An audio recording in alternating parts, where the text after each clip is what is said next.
Hello guys, welcome back to another episode of Learn Data Analytics with Blessing, and in today's video we'll be looking at some basic data transformation using Power Query here in Power BI. Alright, the data we'll be importing or making use of in this case is going to be an Excel file, and as you can see I just opened my Power BI desktop, so the data I'm going to be importing now is an Excel file like I said earlier. Since I have a place to draw data in for Excel, I'll just click on this Excel workbook. Now hit Excel workbook, then it takes me to, opens the file manager of my system and asks me to pick the material I want to work with. I'm going to select the material now, which is this material. So I'm going to open it. So like I said, you can use that first page that pops up anytime you open Power BI, or you just use the get data button here, or you can do that in the Power Query. Alright, so I'm going to pick this first one. I only want this first data, so I'll select this. You can just hit to preview first before I check it. Okay, so I'm going to check this box. Now remember I said don't just load in, be sure that the data is clean before you hit the loading button. But if you want to perform or run some transformation, go with the transform data button, which I just hit. Now, the Power Query pops up, trying to connect to the data. So here we have the data we just imported. Now you'll notice something. The first thing we are seeing here is the fact that you can see the first two rows has nothing. There's nothing in it. We don't need it, so it means we have to remove it. Right, and the fact that you're seeing that the lines here are not currently is profiling this data based on the first 1000 row. If you want it to profile the entire data set that you just imported, just come here, click here, and you get to see profile based on the entire data set. So to profile the whole data, tell you if you have errors or if you have empty cells, then also tell you this. You can see the number of columns that you have and the number of rows that are here in this data. Currently you can see the fact that you're seeing this, it's not all green. It means it's either you have some errors or you have some empty cells, or like that. Now let's come to your view tab. Let's do some profiling and we'll check the column quality. So this column quality helps you know the quality of your data. It tells you if your data is valid or you have some errors in it or you have empty cells in it. You can see here it's showing 100, even if that's because we have something else, we don't have any, it's not reading this here as errors, it's reading them as values, right? So valid, there's no error, and we don't have any empty cell here. But here it's telling us, okay, it is 99% valid, but we don't have error, but we have empty, like less than 1% empty cell, and that's referring to these ones with null. There's nothing here, but it contains null. Right, then same thing for others. Anyway you see empty, it means there's an empty cell there, so it read that cell containing null as an empty cell. So what do we have to do? We have to remove these first two rows because we don't need them. To remove the first two rows because you don't need them, all you have to do, just as we did with the Power Query in Microsoft Excel, come here to your home tab, then you would see here in the reduce row group, we have two buttons. We have the keep rows and we have the remove rows. I want to remove rows. I'm not keeping them. So click on the drop down button beside remove rows. We have different options. Do you want to remove the top rows, remove bottom rows, remove alternate rows, or remove duplicates, the blank rows, or remove errors? So what I want to do is to remove the top rows. So you hit that first button. Select the first option Then it will require you to input the number of rows you want to remove, which is 2, the first and second row. So I'll type in 2 and I'm going to hit OK. So let's assume that you made a mistake. Maybe instead of 2 you put 1 or 3. You can always go back to reset it. And how do you do that? We have this button here, the settings button, beside every transformation, every steps you apply. So click on that button and it brings back that remove top rows dialog box. You get to see the number you inputted. You can now change it to any number you want to change it to, but I'll leave it at 2. I'm just showing you how to. Then I'll hit OK. right? Now you can see everything is showing 100% valid, there's no error, and of course it's not empty, right? Okay, I wouldn't uncheck the box now. Let's continue with that. What else do you want to do? You have to check everything. You will notice something, and that's the fact that the column headers, it's not containing what it should contain. You will notice that the main header of your data is currently on the first row. You can see order ID, the date, the customer ID, customer age, customer gender, product, like that. So how then do you fix it? It means you have to make the first row as the header, because we can't leave column 2, column 3, or column 4 to remain as our header. To do this, all I have to do is to make this first row the header. So come here to your transform group, still in the home tab. You'd see we have different buttons here to work with, but you can see one here that says use first row as headers. So this button contains 2 options. Let's click on the drop down button and see. So there is use first row as headers, and there's use headers as first row. For the use first row as headers, it means that the values that are meant to be your column headers are on the first row. So you have to click on that button to make the values on the first row to be the headers. Then there is use headers as first row. So that means you can import a data, and what should be on the first row is made the column header. So you can now use this option to make whatever is being placed as a column header to go back to its original position, which is the first row. What we want to do here is to make the first row to be the header. So I'll click on the first option, use first row as header, and boom, we have the correct header for every of the columns here. Now we're still trying to get our data quality for every of the column to see if we have the right one. Okay, so very good. Now the next thing we want to do now is to check each of the columns to see if they have the correct data type. So let's go for order ID. Now don't forget I said for me, you might want to leave yours to be whole number. If I'm working with any column that contains numerical values as order ID, I would love to convert them to be in text format, because why? I'm not going to be using them for any aggregation. I won't be performing any calculation with them, aside if I want to count it, which of course I can do with even a column containing text. I'm going to change this from whole number. Now for Power BI, if you want to convert, just come here. You can see beside every of the column headers we have some icons that represent the type of data that each of the column contains. We have 1, 2, 3 indicates that this column contains numerical data. Clicking on this, you get to see orders. You can see we have decimal numbers, fixed decimal numbers, whole number, percentage, down to binary. Then if you want to change the data type using locale, this has to do with the time sometimes. Dates sometimes, date time. I won't change this to text, so I'll change this order ID to text because I am not performing any calculations with it. Then let's say I'm going to replace the step.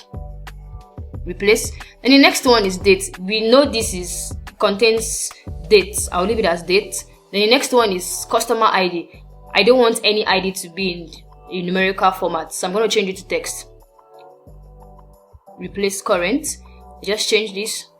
Then the next one is I'm okay with the one for customer age. I love the way it is numbers. Then customer gender, it's in text, right? Product ID, text. ABC represents text. I love the way it is. Subcategory, correct. Product. Then for the quantity, it's okay. For the unit cost, I love the way it is also. For the price, I'm okay with this. Then for the cost, I'm also okay. Scroll down. Now, when you get to this one for location ID, country, and state, you notice that we have like 3 columns meshed together. You notice we have location ID. Even if the data type is correct, they are all text. They are all in text format. It's not number or it's not date. It's correct, but then you notice that it means we have to split this column containing 3 different values in separate columns. To do this, right, and let's look at the next one first before we start splitting. Same thing for product category, although we have the values in between braces, and it means we have to extract the values from the braces. So I'm going to start with this one first. It means we have to split this column into location ID, country, and state. To split your columns into a single column into different columns, all you have to do is to select the column you want to work with. Then go back. Now in the home tab, you can still find the split column button, which is here in the transform group. So when you click on this, it brings out all the options you can use to split the column. Same thing, if you go to your transform tab, you can also find that same button that you can use here. So anyone you want to work with, so I'm going to work with the one in transform tab. Click on the drop down button and we have different options. So you have to know the one that fits for what you want to do. We have by delimiter, we have by number of characters, we have by position, by lowercase to uppercase. Now I'm going to explain each of these functions so you can understand properly. By delimiter is, when I say delimiter, these are things like special characters that separate your value. Delimiter could be comma, it could be dots, it could be slash, forward slash, backslash, hyphen, semicolon, colon. These are delimiters that can separate your data. So you can use delimiter if you know that these are what is separating your data. Of course, and you can see here that what is separating our data here is just this slash. You can see this parallel line, this straight line, separating the data. By number of characters is if you want to extract, if you want to split, number of characters maybe 4, you to split it based on 4. Or by position, where it is by lowercase to uppercase. So it means if you have data that contains values in small letters combined with the one in capital letter, you can split it. Same thing for uppercase to lowercase. Then by digits to non-digit. You know what digit means? Numbers. If you have a column that contains numbers and numbers and alphabetical values together, and you want to split them, you want to split numbers from the alphabet, you can use this option. Same thing for this one, depending on how it's been arranged. Since we know that this column we want to work with contains delimiter, I would go with the first one, delimiter. Then you can see automatically it brings that particular character delimiter it's separating data here. So I'm going to say at each occurrence of delimiter. Now for this leftmost delimiter, it means you only want to extract the one that is at the left hand side. So it only splits this one. You only have the location ID, then you still have the country and the state merged together. Then for the rightmost delimiter, it will only separate the states, which is this Victoria, separately and still combine, give you a column containing the location ID and the country joined together. But with this option, each occurrence of delimiter, it's going to split everywhere it finds that slash. It will split everything. So I'm going to leave it at each occurrence of delimiter and I'm going to hit OK. So can you see now that it has splitted based on that delimiter into a location ID, country, and the state, even if the name is still the same thing. So you can now start changing the names yourself, which I'm going to do here. So I'll double click on this, then to remove, hit enter. Same thing for the other ones. Rename it to give me country. Same thing for state. Then hit enter. So I'm good, and I'm also okay with their data type. They are all text. And the next thing is, we want to do with the one for product category, right? I would like to extract the values in between those braces and separate, just remove the braces from it. To do this, it would say use split, right? Okay, so let's hold on. It's saying that we have an error. Let's check what the error is.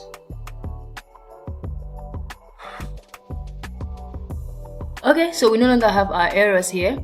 All we have to do now is to remove or extract the values in between the braces from that bracket and remove the bracket. To do this, if you say let's split, you might have to split into 3 different columns, which is not going to make sense. If I say split now, you just come here and you come to split by delimiter. You know we have 2 delimiter, the open bracket. Can you see that here? And I hit OK. It will split this one to the other end, and you would have, so can you see you have empty space and this. So this is it's not gonna work. You would have to split into 3 different columns before you get your correct value. To get, let me just do it the right way. Delete that step of splitting by delimiter 1. Then all I have to use is to use the extract function.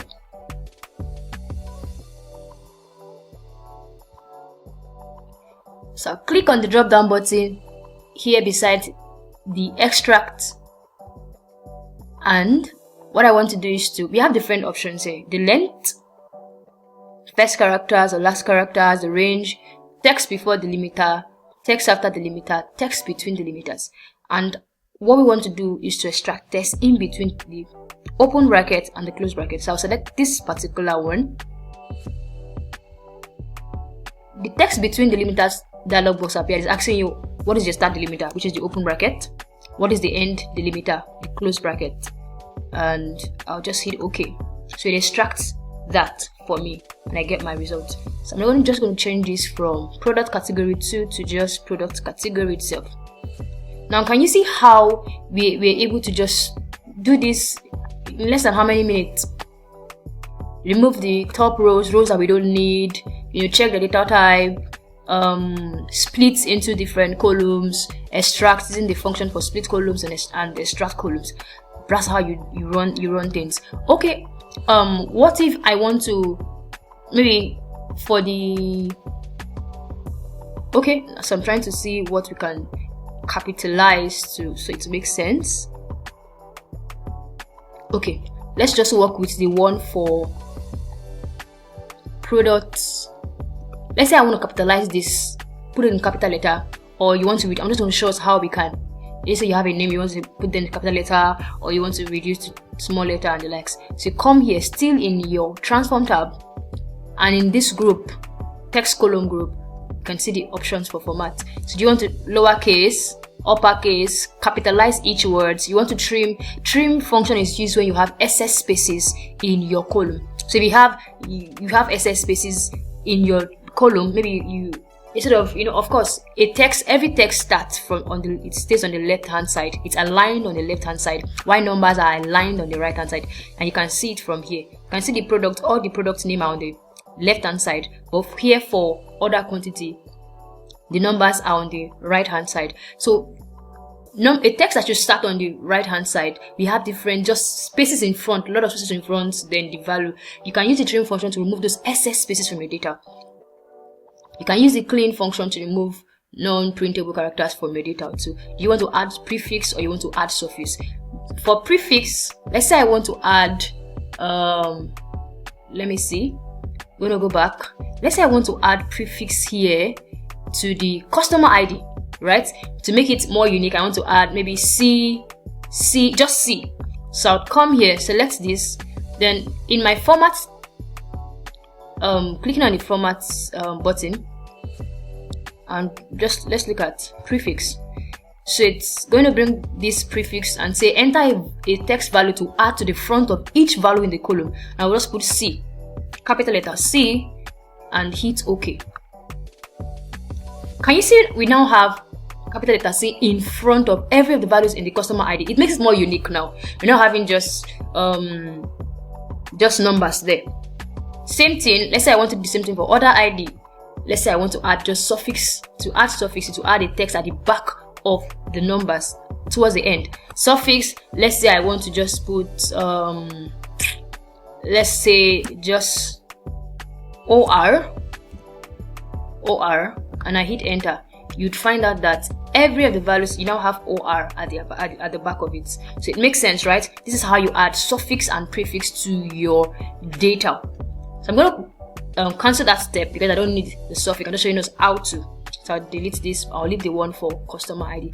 This is how you perform or run some basic transformation with your data here in Power Query in Power BI. Alright, we're missing our next video. As usual, don't forget to practice as much as you can. Practice beats your perfection, no doubt about that. If you are visiting my channel for the very first time, my name is Ibrahim Blessing and I'm a data analyst, and trust me, just stay tuned and make sure to hit that subscribe button. You won't regret doing that because you get to learn one or two from every video or from a video you come across. Alright, bye.